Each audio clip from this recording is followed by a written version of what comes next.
நமது கலாச்சாரம், நமது பண்பாடு எப்போதும் நம்முடன் நீடித்து இருக்கும்.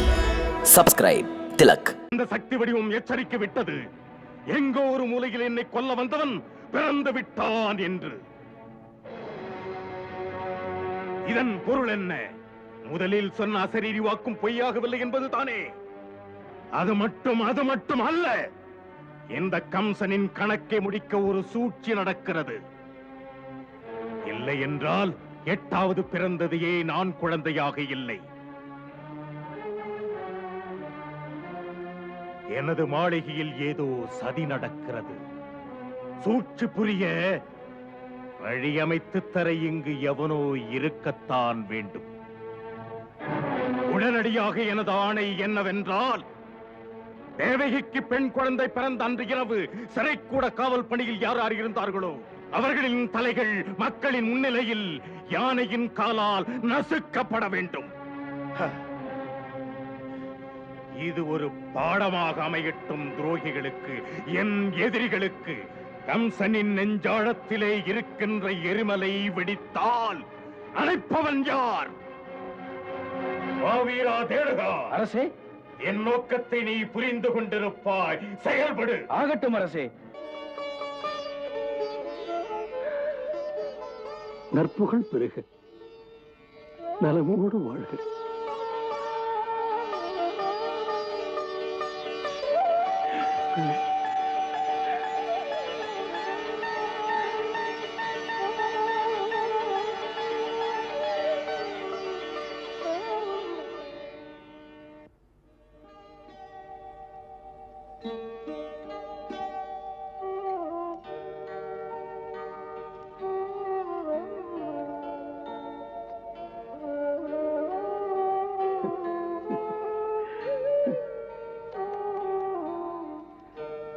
வசுதேவா, உன்னை போன்ற மகனை, தேவகியை போன்ற மருமகளை பெற்றதில் எனக்கு எத்தனை பெருமை. உனது தியாகம் நம் குல கௌரவம். உன் பிள்ளைகளை பலி கொடுத்த போதும் நீ நீதி மாறவில்லை, நேர்மை மீறவில்லை, நெஞ்சம் சோரவில்லை. தர்மத்தில் நம்பிக்கை வைத்து நீ பெற்ற பிள்ளைகளை இழந்த பிறகும் கூட நேர்மை காக்க நிமிர்ந்து நிற்கும் வசுதேவா, உன்னை கண்டு அமரராகிவிட்ட நமது முன்னோர்கள் பெருமையில் பூரித்து போவார்கள். மகனே, நீ நம் குலத்தின் பெருமையை உயர்த்தி நம் முன்னோருக்கும் புகழ் தந்தாய்.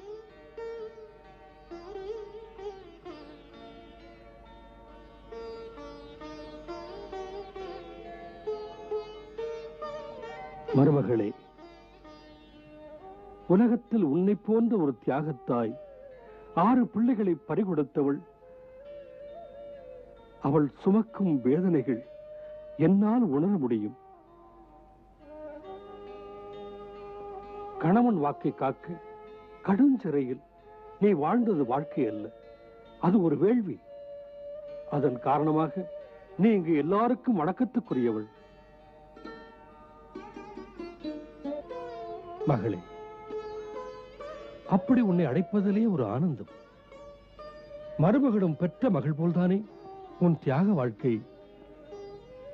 ஆம், அது மானுடத்தை உயர்த்தும் வாழ்க்கை. தேவகி உனக்காக தெய்வத்திடம் வேண்டினே. பிரபு சிறையிலே நீ அவளுக்கு துணையிரு என்று. பெரியோர்கள் எல்லாம் இதயபூர்வமாக தியானம் செய்தால் அந்த பெரியோரின் தியானத்தின் சக்தி பாதிக்கப்பட்டவர்களுக்கு கவச்சமாக இருந்து காப்பாற்றும். அனுபவம் மனதிலே உறுதியை கொடுத்தது. இது தம்முடைய வாழ்த்துக்களின் பலன். சிறைப்பட்டிருந்த எங்களுக்கு திரும்பவும் தங்களுக்கு பணி செய்கின்ற வாய்ப்பு கிடைத்தது.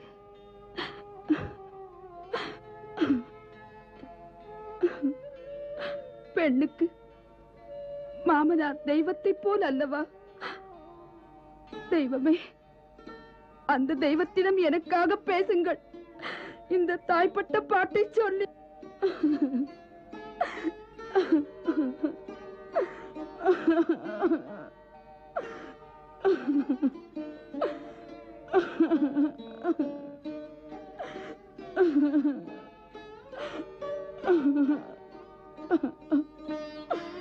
இப்படி நேர காரணங்கள் என்ன?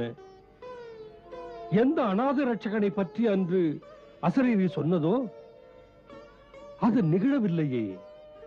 நிகழ்வது கம்சனின் கொடுமைகள் தானே. அவன் அவன் சொன்னபடி வரவில்லையே. மன்னவா,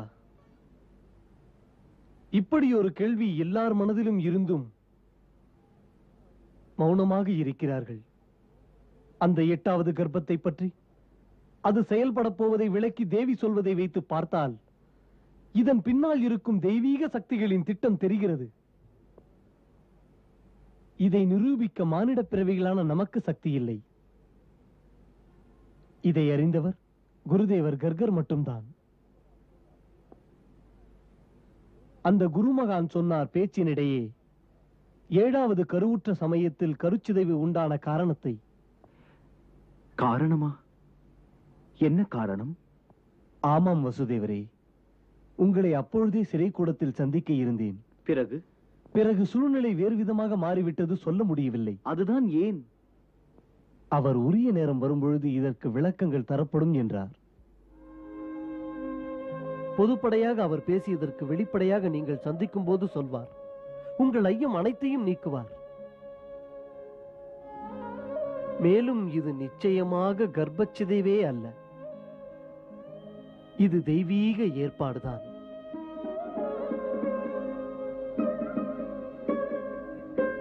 ஆனந்தமான ஒரு செய்தி கொண்டு வந்திருக்கிறேன். அப்படியா? என்ன விஷயம்? எதிர்பார்த்திருக்கவே மாட்டீர்கள், அத்தனை இனிப்பான செய்தி. நந்தகோபரே, முதலில் விஷயத்தை சொல்லுங்கள். என்ன என்ன செய்தி? நம் வசுதேவரையும் தேவகியையும் கம்சன் சிறையிலிருந்து விடுதலை செய்து விட்டான். என்ன? நமது கிராமத்து பெண்கள் மதுராவுக்கு சென்று வருகையில் அவர்களை இவர்கள் பார்த்திருக்கிறார்கள். வசுதேவரும் தேவகியும் அவர்கள் தந்தையின் மாளிகைக்கு செல்வதையும் பார்த்திருக்கிறார்கள். விநாயக பெருமானே, பிரபு, உனக்கு கோடி கோடி வணக்கங்கள், கோடி கோடி வணக்கங்கள். இதெல்லாம் தேவி மாதாவின் திருவருள். ஹே தேவி மாதா, பசுக்களை உன் பெயரால் தானம் செய்கிறேன் என்று பிரார்த்தனை செய்து கொண்டேன்.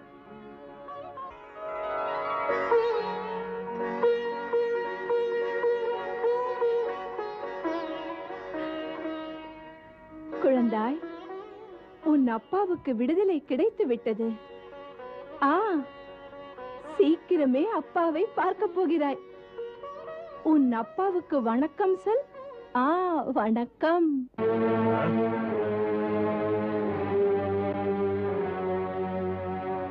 பிரலம்பா, கேசி, அரிஷ்டா, அன்பு சாணூரா. மன்னவா, தேவி தெரிவித்தபடி நடந்தாலும் நடக்கலாம்.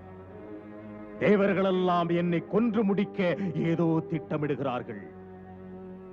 அரண்மனை ஒற்றர் தந்த செய்தி, நாடெங்கும் இன்று நடக்கும் விவாதங்கள் என்னவென்றால், இந்த கம்சனை கொல்லப் போகிறவன் பிறந்து விட்டானாம். நமது எதிரிகள் இந்த செய்தியை பரப்புகிறார்கள். அவர்களின் கணிப்பு கம்சன் கலங்கி ஒடுங்கி விடுவான் என்று. அவர்களுக்கு இது தெரியாது. தாக்குதல்கள், எதிர்ப்புகள் எனது சக்தியை இன்னும் அதிகரிக்கிறதென்று. கம்சனின் வீரத்தை கண்டு நடுக்கம். ஆனால் நான் யாருக்குமே நடுங்க மாட்டேன். தேவர்களுக்கு அரசன் இந்திரன் ஆண்மையற்றவன். மற்ற 3 சக்திகள், ஒரு படைப்பாளி பிரம்மா, சாம்பல் பூசும் சிவன், இன்னொருவன் மாயாவி விஷ்ணு. இந்த மூவருக்கும் என் முன்னின்று போர் புரியும் வலிமையே கிடையாது. மாவீரன் என்னை எதிர்க்க இனி இங்கு யாருமே இல்லை. என்னை தட்டி பார்க்க ஒருவருமே இல்லை. முக்கியமாக ராஜநீதி என்ன என்றால், சத்ரு எந்த நிலைமையில் இருந்தாலும் அவனை அலட்சியமாக விடக்கூடாது. வேரடி மண்ணோடு எடுத்து பெயர் தெரிய வேண்டும். அற்புதமான ஒரு விளக்கம் அரசே. சத்ருவை என்றும் அலட்சியமாக எண்ணக்கூடாது. உடலில் ஒரு நோய் வந்தால் அதை கவனிக்காமல் விட்டால் அது விபரீதமாக முடிந்துவிடும், உயிரையே குடித்துவிடும். அதைப் போலவே சத்ருவை கவனிக்காமல் விட்டால் சரித்திரமே மாறிவிடும். இனி சிந்திக்க நேரமில்லை, சீக்கிரம் செய்யுங்கள். சீக்கிரம் செய்யுங்கள் என்றால் நான் எதை செய்ய, என்ன செய்ய? மரண பயத்திலிருந்து விடுபட இப்படி செய்யத்தான் வேண்டும். நம்முடைய நகர்ப்புறங்கள், சின்ன சின்ன கிராமங்கள், எளியோர் வாழும் பகுதிகள், மதுராவில் அமைந்த மாளிகைகள், சிதறி கிடக்கும் குடியமைப்புகள், இந்த இடங்களில் 10 நாட்களுக்குள் பிறந்த குழந்தைகளை எல்லாம் கொன்றுவிட வேண்டும் அரசே. ஆ, ஆ, அப்படி செய்துவிட்டால் இது கூட குறைவுதான் அரசே. மன்னவரின் பாதுகாப்பு கருதி 2 மாதங்களுக்குள் பிறந்த குழந்தைகளை உடனே நாம் கொல்ல வேண்டும். ஆ, அதுவும் சரிதான். புரிந்ததா தளபதி? நாம் ஆளும் பகுதியில் 2 மாதங்களுக்குள் பிறந்த குழந்தைகள் ஒன்று கூட உயிரோடு இருக்கக்கூடாது. ஆணையிடுங்கள் மன்னவா. எங்கும் வேள்வித்து எரியக்கூடாது. பூஜை மணி ஓசை கேட்கக்கூடாது. வேத மந்திரங்களின் ஒலி, பிஞ்சு குழந்தைகளின் சிரிப்பொலி கேட்கவே கூடாது. கேட்க வேண்டியதெல்லாம் எங்கும் அழுகுரல். அந்தணர்களின், துறவிகளின், மரணத்தை தழுவும் குழந்தைகளின் தாய்மார்களுடைய அழுகுரல் மட்டும்தான் கேட்க வேண்டும். காது குளிர கம்சன் கேட்டால்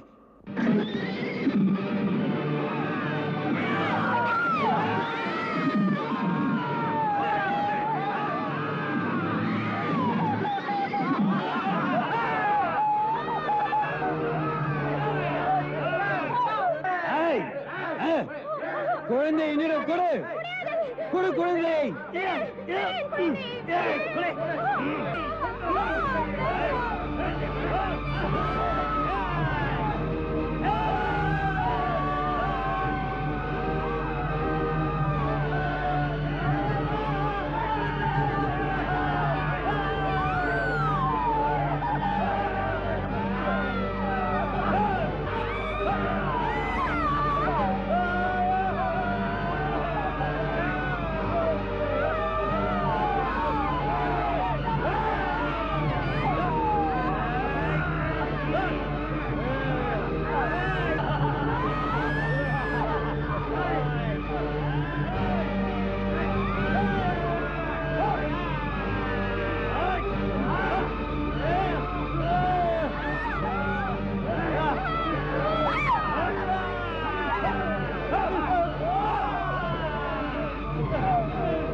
கொடுமைக்கும் ஒரு அளவு உண்டு, எங்களுக்கும் மனம் உண்டு.